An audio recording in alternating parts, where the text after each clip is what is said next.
ये जो बंटवारा होता है इसमें महिलाओं की क्या स्थिति थी, इस पर भी कुछ बात करना आवश्यक है। बहुत कष्ट महिलाओं को, उन्हें खरीदा बेचा गया, बलात्कार, लूट, यहाँ तक कि बंटवारे के बाद भी उनकी दिक्कतें बनी रहीं। जबरदस्ती बैठा बनाकर उन्हें नवीन परिवार से छीनकर पुराने परिवार को वापस किया। महिलाओं से उनकी राय नहीं पूछी गई। 1954 तक ये जो मुहिम है महिलाओं के संबंध में वो चलता रहा। करीब 30,000 ऐसी महिलाओं को प्रशासन ने बरामद किया। उनमें से 22,000 मुस्लिम औरतों को भारत से बरामद किया गया। 8,000 उनके आसपास की संख्या की महिलाओं को पाकिस्तान से भारत लाया गया। सिख महिलाएं भी इसमें शामिल थी। भारत और पाकिस्तान की सरकारों ने इस मामले में बिल्कुल संवेदनशीलता नहीं बरती। कई औरतों ने तो नए परिवारों में अपने को ढाल लिया था। अब उन्हें जबरदस्ती पुराने परिवारों में भेजा जाने लगा, जो एक स्वयं में दूसरे तरह का अत्याचार था। नए परिवारों से अर्थ ये कि जब वे गुम गए, अपने रिश्तेदारों को खो बैठे, उनके साथ दुर्व्यवहार हुए, तो उनको जिन्होंने उनको बचाया था, इन महिलाओं ने उनके साथ संबंध कर लिए, चाहे वैवाहिक संबंध के रूप में, चाहे पारिवारिक संबंध के रूप में। तो अब वो नए परिवारों का हिस्सा परिस्थितिवश बन गए थे और बहुत से लोग उसमें खुश थे। लेकिन दोनों देशों की एक तरीके से कहना चाहिए संवेदनहीन सरकार, उसने ऐसे लोगों को धरपकड़ की, पतासाजी की और उन्हें वापस पुराने परिवार को सौंपा। वो स्वयं भी बहुत सी महिलाओं के लिए नागवार गुजरा। इसमें से कुछ परिस्थितियां तो बंटवारे के समय ऐसी हुई कि जब लोगों को लगा कि दंगाई उनकी बहन, बीबी या बेटी को उनके साथ दुर्व्यवहार कर सकता है, तो वो खुद ही उनको आत्महत्या के लिए प्रेरित करने लगे, खुद ही उन्हें मार डालने लगे। ऐसी भी हजारों उदाहरण सामने आए। उर्वशी बटालिया, उन्होंने अपनी पुस्तक the other side of silence में पाकिस्तान के रावलपिंडी जिले के एक गांव जिसका नाम शुआ खालसा, उसके एक बड़े ही दृश्य का बड़ा दर्दनाक चित्रण किया है। इस गांव की 90 औरतों ने दुश्मन के हाथ में पड़ने के बदले कुएं में कूदकर अपनी जान दे दी। 90 महिलाओं ने। और इस गांव के शरणार्थी आज भी दिल्ली के गुरुद्वारे में हर साल 13 मार्च को इन महिलाओं की शहादत पर कार्यक्रम आयोजित करते हैं, अर्थात उनकी याद में उन 90 महिलाओं की जिन्होंने अपनी पवित्रता को बचाए रखने के लिए कुएं में डूबकर अपनी जान दे दी। इनके बलिदान को सार्वजनिक रूप से बताकर उससे प्रेरणा लेने की बात कही जाती है। ये जो घटनाक्रम है हमें बहुत कुछ मुस्लिम आक्रमण के दौरान जो 13वीं शताब्दी 14वीं शताब्दी में हुआ था और जिसमें राजपूत महिलाओं के साथ दुर्व्यवहार किया गया था, जिसके कारण बहुत सी राजपूत महिलाएं सती हो गई थीं, मध्यकाल की बात है, तो उस काल के इन राजपूत महिलाओं के द्वारा किए गए जौहर की याद दिलाती हैं। कहने का तात्पर्य ये कि स्थितियां बहुत ही बेकार थीं और महिलाओं की तो स्थिति और भी बदतर। प्रकाश टंडन, उन्होंने एक पुस्तक लिखी है पंजाब सेंचुरी। उसमें एक प्रेमी युगल के हादसे का जिक्र करते हैं और कहते हैं कि विभाजन के दौरान सिख युवक एक मुस्लिम युवती को महिलाओं से अपने लिए मांगता है, दंगाइयों से अपने लिए मांगता है। मुस्लिम युवती को दंगाइयों से अपने लिए मांगता है।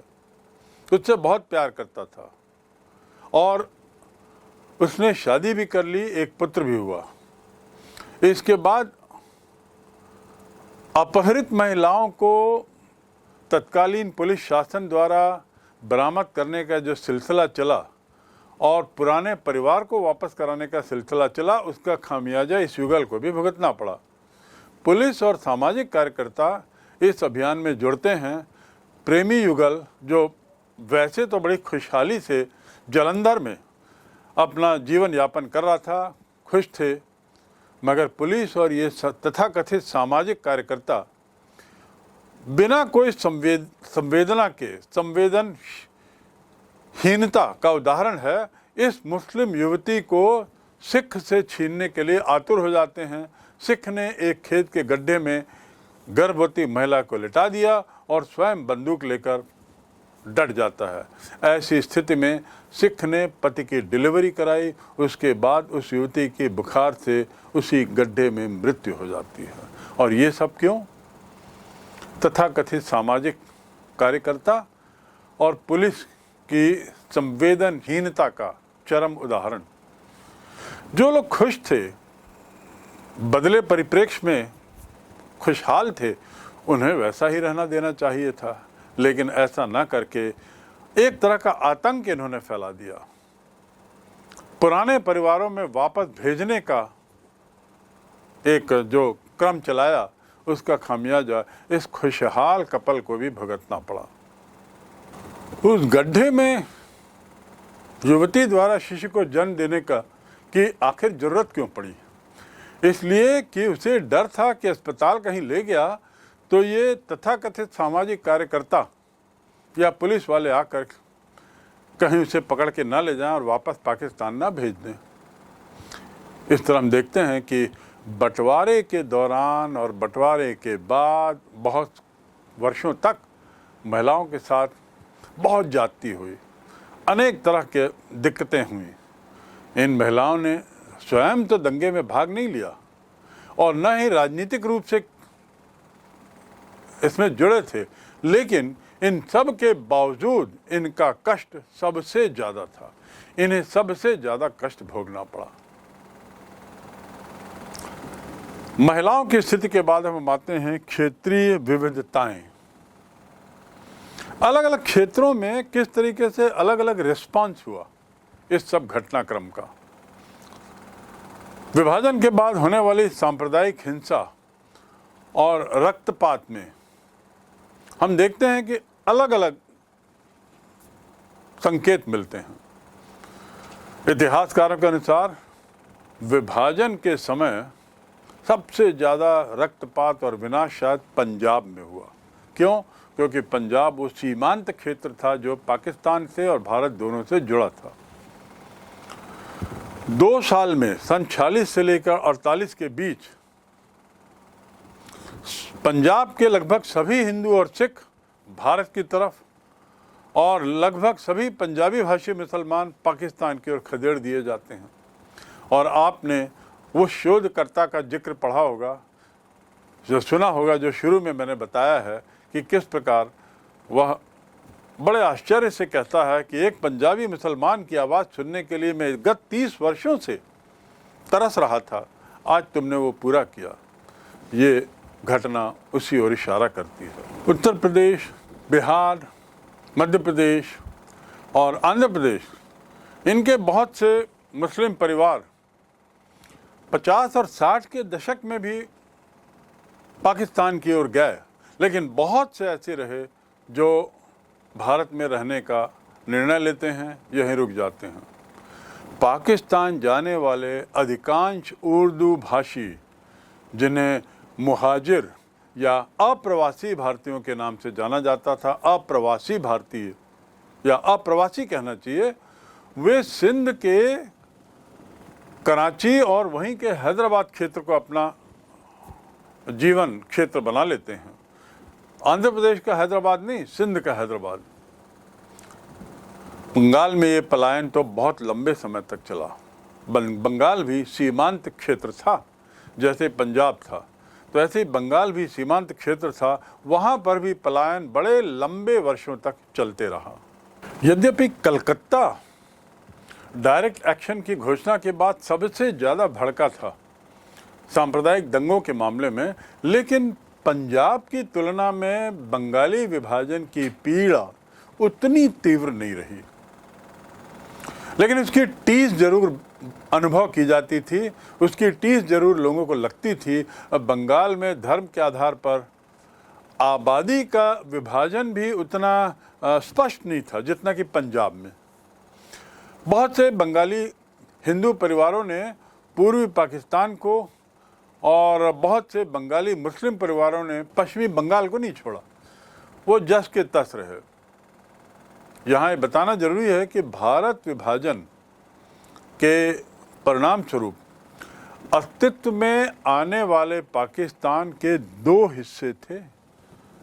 बीच में एक जगह मैंने इस बात का जिक्र किया है कि पाकिस्तान स्वयं में दो टुकड़ों में था। एक देखिए पश्चिमी पाकिस्तान, एक पूर्व पाकिस्तान।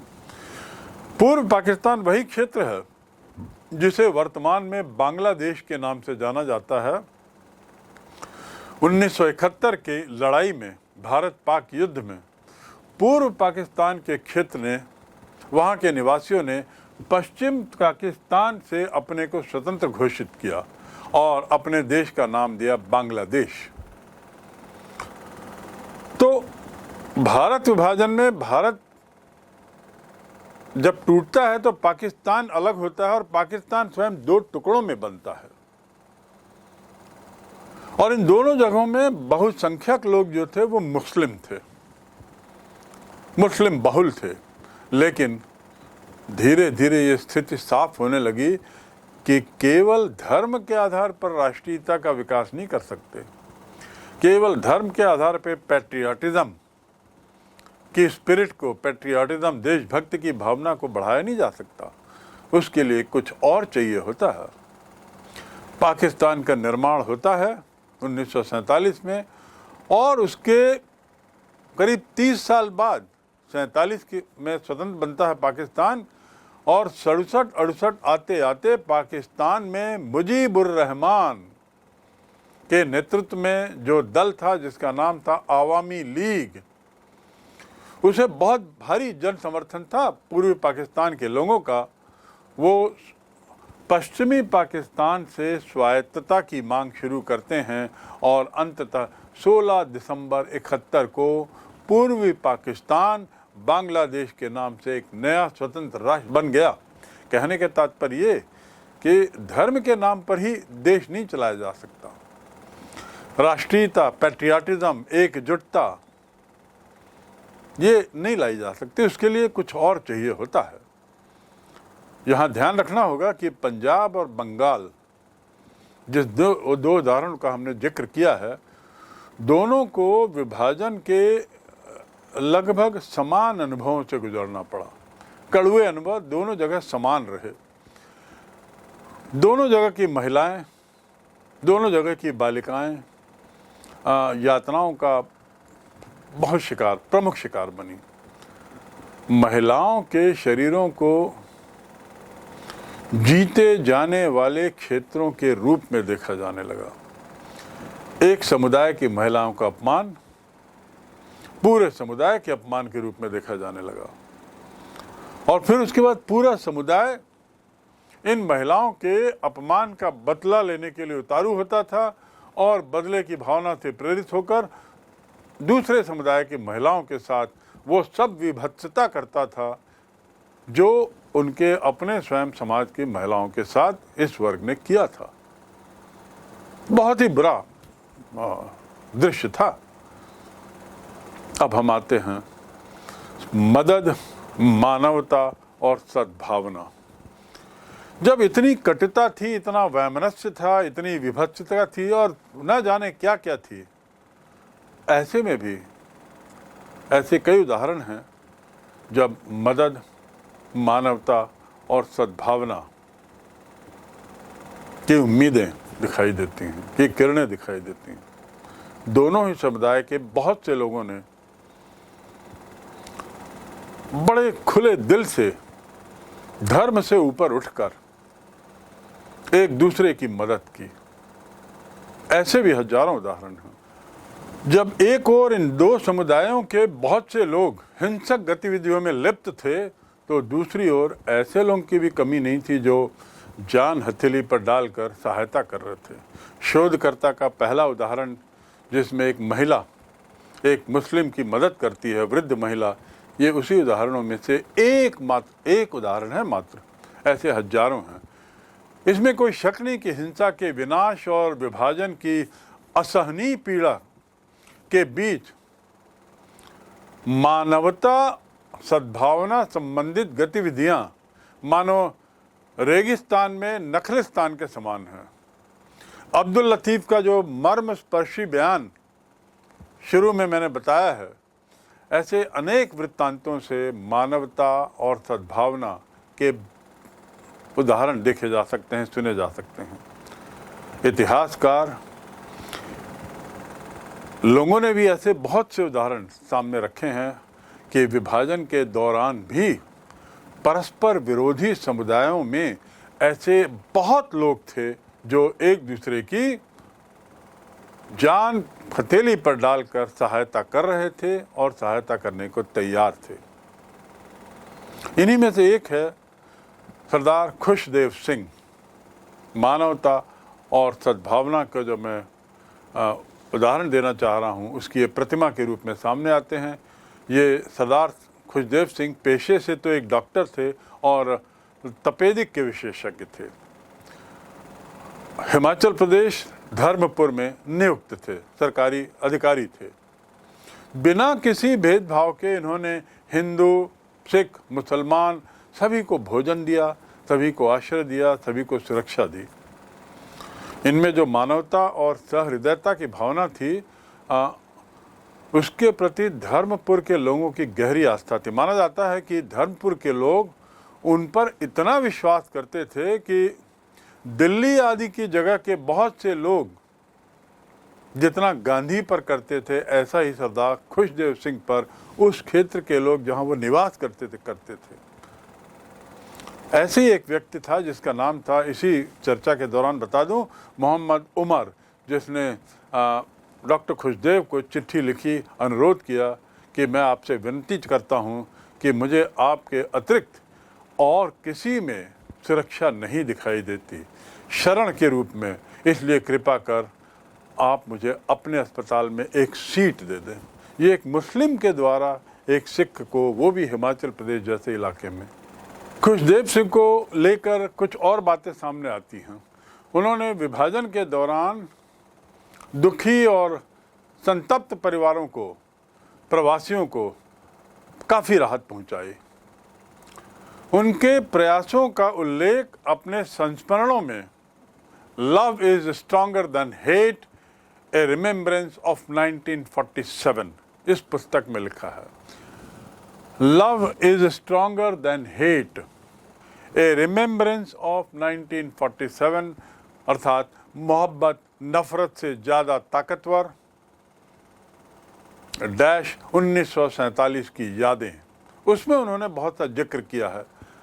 अपनी इस रचना में डॉक्टर साहब ने अपने कुछ राहत कार्यों का भी उल्लेख किया है और कहा है कि इंसान होने के नाते बिरादर इंसानों के प्रति अपनी जिम्मेदारी का निर्वाह करते हुए ये सब मेरी छोटी सी कोशिश है।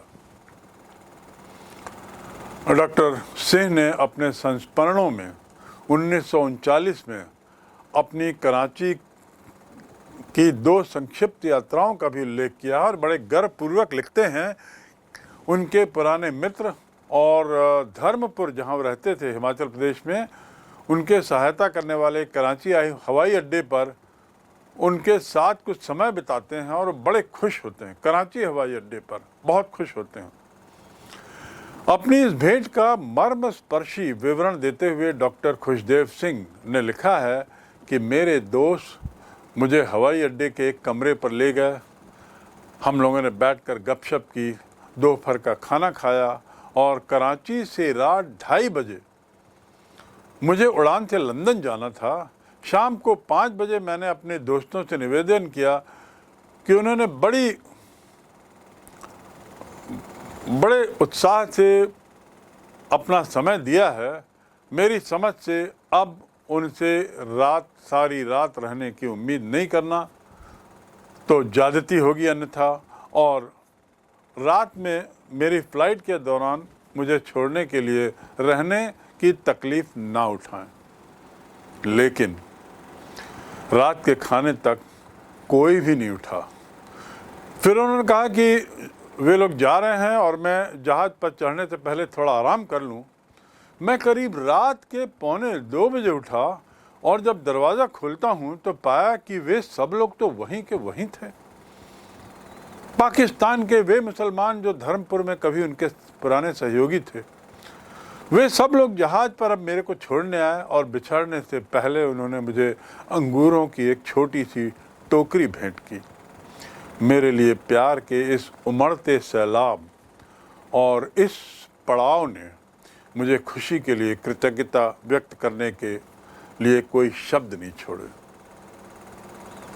आप सोच सकते हैं कि 30 वर्ष पुरानी घटना को याद करते हुए पाकिस्तानी मुसलमान रात भर उनके मात्र कराची हवाई अड्डे से सकुशल उड़ान पर लंदन जाने के लिए वहाँ रुक जाते हैं। डॉक्टर साहब आगे पुनः लिखते हैं कि पहले से उन्हें जानने वाले जो 6 पुलिस कांस्टेबल थे, वे पुलिस कांस्टेबल जो पाकिस्तानी पुलिस में थे, वे उन्हें लेकर जहाज़ तक आते हैं और उनके जहाज़ में चढ़ने के दौरान उन्हें सलामी देते हैं। डॉक्टर साहब के ये शब्द, मैंने हाथ जोड़कर उनका अभिवादन किया। मेरे आंखों में आंसू छलक गए, मानो मानवता और सहृदयता की उस साकार प्रतिमा को हमारे सामने प्रस्तुत कर देते हैं। तो ये ममता का उदाहरण, ममता से ज़्यादा सद्भावना का उदाहरण, मदद का उदाहरण और मदद की याद का कितना बढ़िया उदाहरण है।